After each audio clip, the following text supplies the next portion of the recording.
Welcome back, beautiful people. It's Pots and Petals here, channel all gardening and allotment related. So I've just finished a long 5-day week at the office.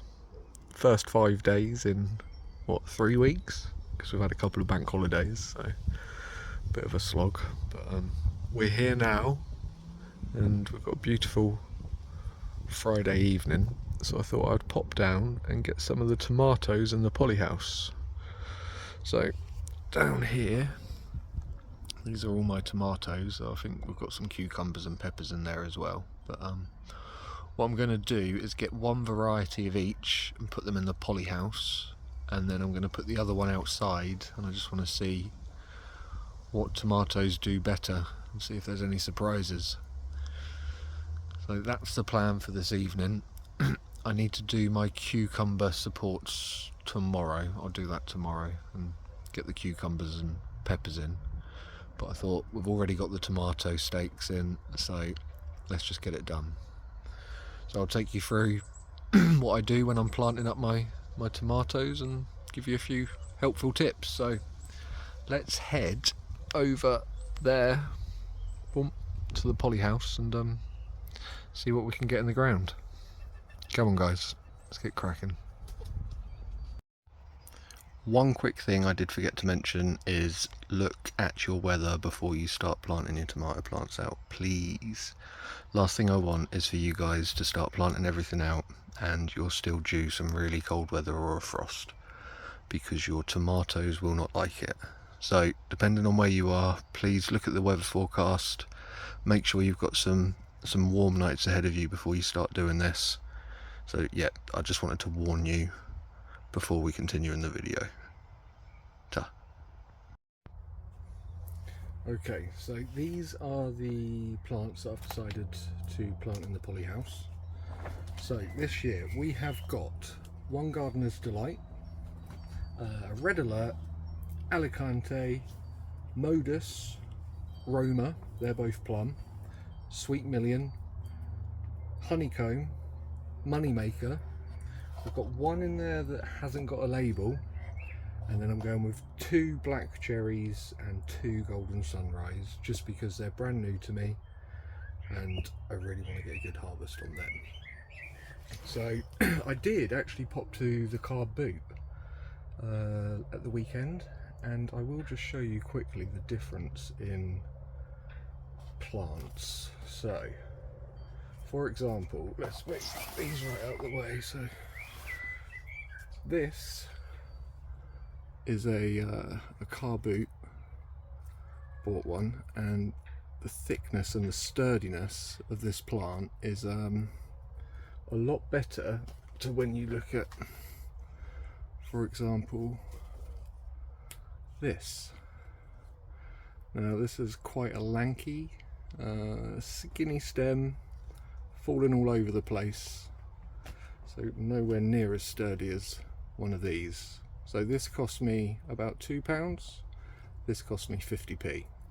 So if you do have a car boot near you, I recommend visiting the car boot for any plants that you need to plug in gaps with, or if you're like me, you're just late.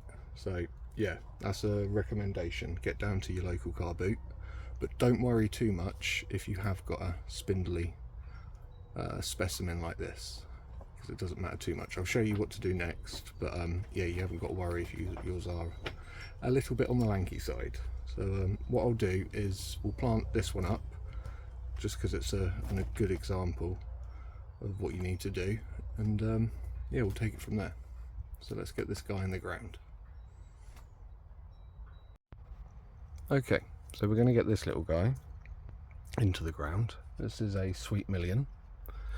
Like I say, we haven't got to worry about his lankiness. He will thicken up, and we're going to plant him a little bit deeper. I'll go into that in a little bit more detail in a moment. But first of all, we need to remove the suckers or the side shoots from these areas. Now I've already pinched a few of these out, so I will try and get one with a better example. So as you can see, down here where you've got the stem, this is the main stem and this is a leaf, in between there in here, that is a sucker, and you want to just pinch them out. You haven't got to use scissors, just use your finger and thumb and just get those off. Now what this does is it focuses the energy in growing taller and taller and taller, rather than outwards and bushier. Now there are some tomatoes which you just leave because they are bush varieties, so do double check. But these are what we call cordon, and we want them to grow nice and tall. So you want to remove all of the side shoots just to make sure that energy is going into the upward growth. So that's what I've already done with this guy. And like I say, we're going to actually bury him deeper than what he is at the moment. Now this is because tomatoes are able to grow roots from anywhere along this stem. So when you bury it deeper, so up to say here, that allows all of this area to start growing roots into the soil, which will not only anchor the plants, which is better if they're outside, but also more nutrient intake. So it's going to develop into a healthier plant. So even if you've got a stocky plant, do remember to bury it a little bit deeper, because that is going to give your plants a much better chance with the nutrients. Now what I would normally do when planting up my tomatoes is I would have some form of blood, fish and bone, but I've ran out. So I've already put some manure, some chicken manure down, and that's already rotted in, so that will give it a nice nitrogen boost. And later when you start developing the flowers and the fruits, that's when you want to go in with your potassium feed. So I'm not too fussed. I can give it a feed at a later stage, and I know it's got the nitrogen for the green growth, so I'm not too fussed. Another thing to mention whilst we're talking tomatoes is blight. So you can grow your tomatoes outside, which I'll be doing as well, but there is a chance of blight more than in your polyhouse. Once you get it in your polyhouse, it's pretty game over. So do watch out for any black spots, but we'll focus more on that when we've got some more established plants. This is more about getting them in the ground and top tips for that. So I'm going to show you how to get this little guy into the ground.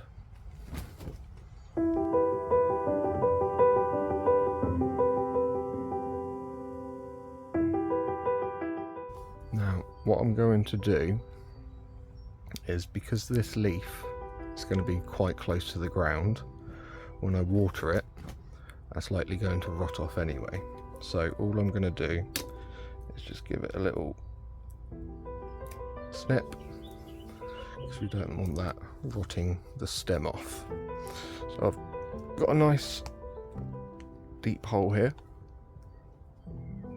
and that's going to bury that deeper than what it's already at in the pot. So let's get this little guy out. Now he hasn't got a great root system, to be fair, and this is a garden centre bought tomato, so not one of the best, but we'll give this little chap a go. So cover him right up, make sure he's in. Always firm your plants in, don't be too heavy-handed, but you want to make sure that they've anchored themselves down. And that is one tomato ready to go. So in here, let me just wipe my hands down, we do have canes. Oh, sorry. So as you can see, canes going all the way up. Now some people do use string, which is a great nifty idea, but I haven't actually got anywhere really for the string to hang from. So I find the canes do pretty well for me. So the next plan is to get all of these guys in their homes, so they can really get going and kick off. So let's crack on with that bit next.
So these are all the tomatoes for the polyhouse, all planted. We've got 13 varieties. So what I've done is I've just popped the tag in front of each of them, and then I will do a little diagram, take a picture of that, just so I know what variety is what. And what we'll do is we'll slowly train them up the poles, and we'll tie them in as they grow. It's a lot drier than what I thought it was down there. I gave this a real good soaking a couple of days ago, but it seems to have dried out pretty quickly, so I'm going to give this another real good watering. So they've got plenty of moisture there for them. This side wasn't too bad, but it is where the roof sometimes leaks, so it is mainly on the other side. And then over in these corners I need to put up my cucumber trellis in on each side. So this is where the cucumbers will go, and I might pop a chilli or two down here. The peppers don't do too well in here, so I might try a couple, but most of them will be going outside. But yeah, that's one polyhouse job ticked off the list, and I better just get watering because it is pretty damn dry.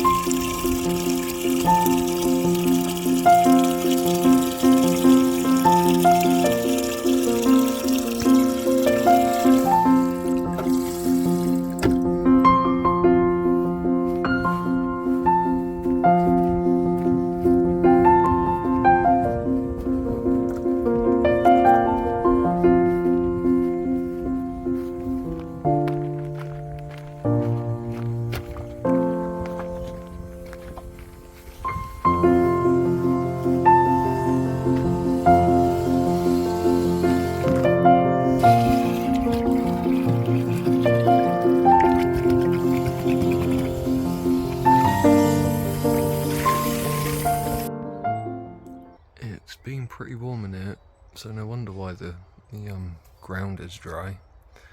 We're currently sitting at just under 30 Celsius. So I've watered them all in. I've given it a real good water.